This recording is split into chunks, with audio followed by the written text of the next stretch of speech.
counting down. We pray that our great God and Savior will just descend and be to us who intends to be. Thank you for coming to the Pastor United Baptist Church in the course of this morning. And we invoke the blessing of our God upon you as we share in this fellowship.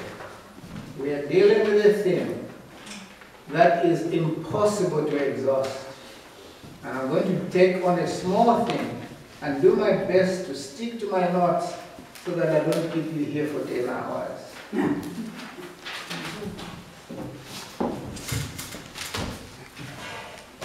Are you in love? With whom are you in love?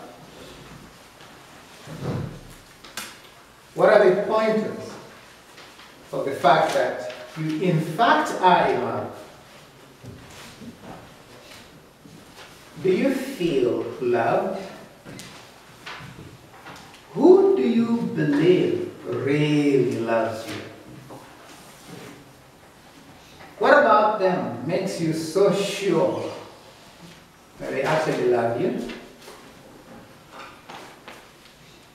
Love always has about it an appeal that nothing else has.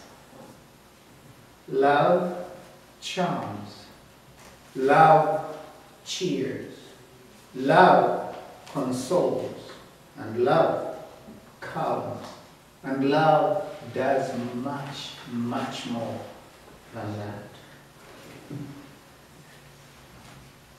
It's that powerful for this simple reason, that love is what makes up God. God is in fact love itself.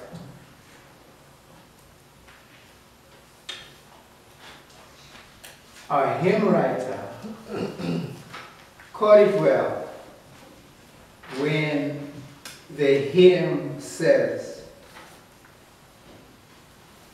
the God we serve is a God who is love unspeakable and full of glory. My prayer is that before our brief time together is done, whoever amongst us has a sense that they're not sure if they are divinely loved, that doubt may completely go.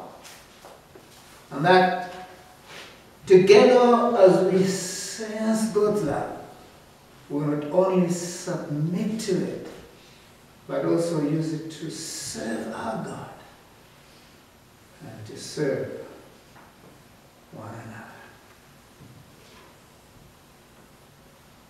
Similar to the stories that Charles, Kathy, and Leoda brought up, I've recounted before you the story of a couple that had no child, but they were a deeply loving couple.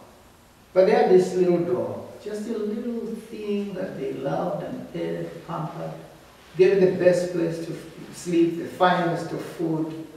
And their pastor looked on and felt with them and said, John and Mary, I'm your pastor. I don't mean to meddle. I don't mean to intrude. But of all the couples in this church, I should think that you should be the couple that God gives a child. But I notice there's no child between you that you can love. But you share it upon that little one. Why is it that there's no child in this house? When he said that, the woman buried her face into her hands and began to weep copiously, and out of the room she went, and the pastor said, oh my, what did I say wrong? I must have bumbled somewhere, somehow I struck a sensitive nerve. What did I say wrong? And he said, that's all right, Pastor. You had no way of learning that we did have a child, a boy, a handsome little fellow, the very apple of our eyes. We loved him more than life, but he was taken through sickness. The doctor said they could not lay a And physically, that was the only child my wife was able to bear. The doctor said she could never have another. And that little dog was his dog. And Pastor, our board loved that dog so much that we just love him because our son loved him so. We just love him because our son loved him so. Look around you, will you? Look at all the souls that are in here. Do you really love them? Or they're just people you see on a Sunday morning and it ends there until you should meet the next Sunday at a Bible study or a luncheon or a fundraiser or whatever. If Jesus loves them so, shouldn't you love them just as much? And do you? In seeking to get our Master's love, we need to look at our Master's example. And this text gives to us how our God presents himself as this great lover. The story, of course, is generally believed is about Solomon and his precious wife. It's pointed to the fact that among human loves, there is not any love that is as rich, as sweet, as superb as that of the love between a man and a woman. Though in these distorted days, people have their own way of taking things wherever they want to go. But from the biblical viewpoint, there is no love better than that which is between husband and wife. And think about it, to demonstrate how much our God loves us. In the end, he's going to marry us as his bride, all of us who are his people, who are called the church, in a marriage bond that will last endlessly. How does this God present himself to us? Well, according to the 4th verse, he offers us, first of all, companionship. For notice, it says, he. And that's lovely because it says, my precious lover. This is my partner. This is my present one. And this one is my power, my all in all.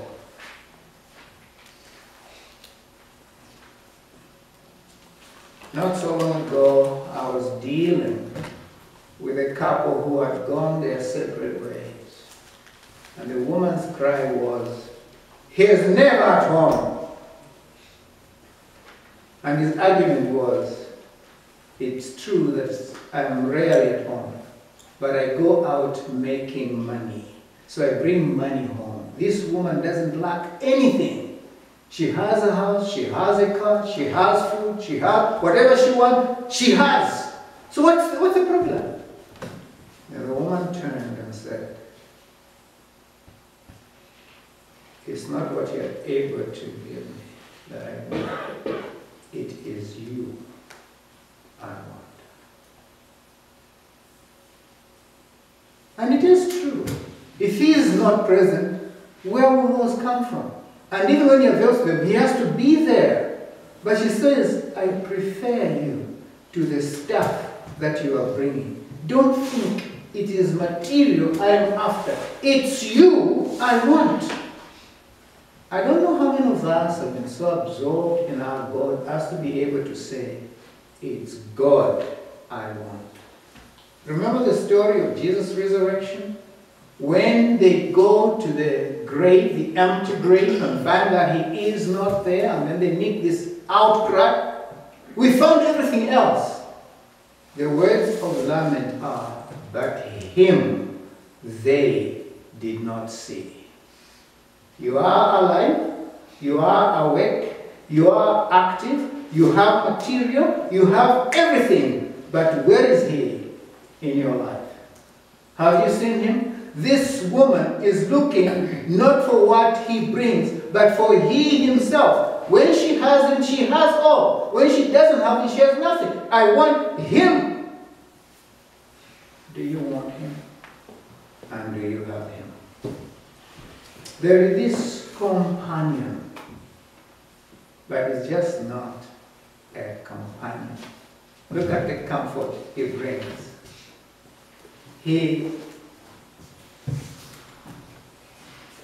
Look at the text. He brought me into his banqueting hall. In other words, my lover thinks of me. And this, my lover, thrills me. And this, my lover, thoroughly fills me full. This, my lover, transcends my expectations.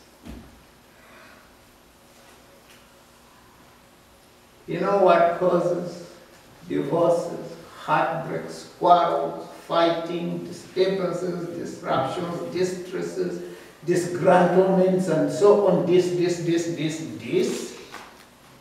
It's failure to meet expectations. When I married him, when I married her, when I partnered with him, I expected. You're dealing with a sinner, my friend. And so heartbreaks and heartaches and disruptions and heartaches. Solomon in his person as king is excellent. But in his person as an ordinary human being, he stinks. And so we leave the bad side of him and take the good side of him, this king who is gorgeous. Then he's a picture of the Lord Jesus Christ. He never fails. He never falters. He's always faithful. He's always fruitful. And he feels full. That's what Jesus does. And if I would enter a relationship that would bring me to that place where I'm always happy and not disrupted at any point, I'm sure you would jump for it, and I'm sure you will. Well, we're just there. It's in the person of Jesus. He comforts.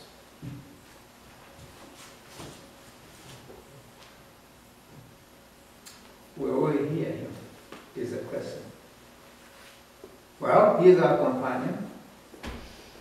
He is our comfort. But best of all, he is our completeness. His banner over me is love. Oh, that's just remarkable. My lover offers me overwhelming love. That's what he really said. My lover operates for me in overcoming or overpowering love. So it knocks me to the bottom. I'm soaked in it. My lover ordains me with overordinary love. In other words, it begins to show itself that, no, there must be the touch of God here. There must be something divine here. My lover opens for me an ocean of love that overtakes me. A shoreless ocean of love.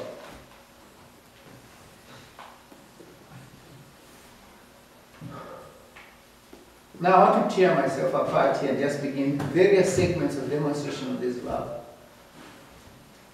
But we won't finish.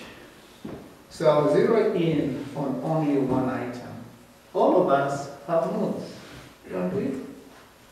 Sometimes you can get to a house and you can be sure there had been a fight prior to your getting there. Or you see your boss at work and you can tell, oh, it's not the same day, just say, all right, I'll come back later.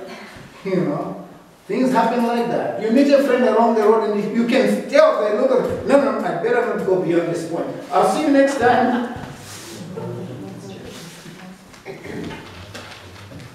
And we are all moody. We can be like that. But I want to say, brothers and sisters, let love shape our mood. Let not just shape our mood. Let love serve our moods. Let it not just stop there. Let love soothe our moods. And let also love sweeten our moods. So that we actually are solaced by God, satiated by God, satisfied by God, so that we actually get sunk into God to the point which you begin to say, God, I just want me to be who you want me to be, to you and to the others. Because if then I drench God of this goodness, there is no way I can fail to give it to the others. And that's what our God has called us to do. Then we'll stop saying, I'm not in the right mood today. Just go away before I jump on you and break your neck. And we've all been there. But love does not behave like that. It is above its feeling. The mood doesn't make love or shape love. Love shapes the mood. But we let our mood be everything. And we go there. May God teach us to be who He is to us, who loves and shapes everything by love. Will we submit to that? Then will be that new community which we read about, that cares for each other beyond the pits that we've been told about. Because we will care for one another the way God cares for us.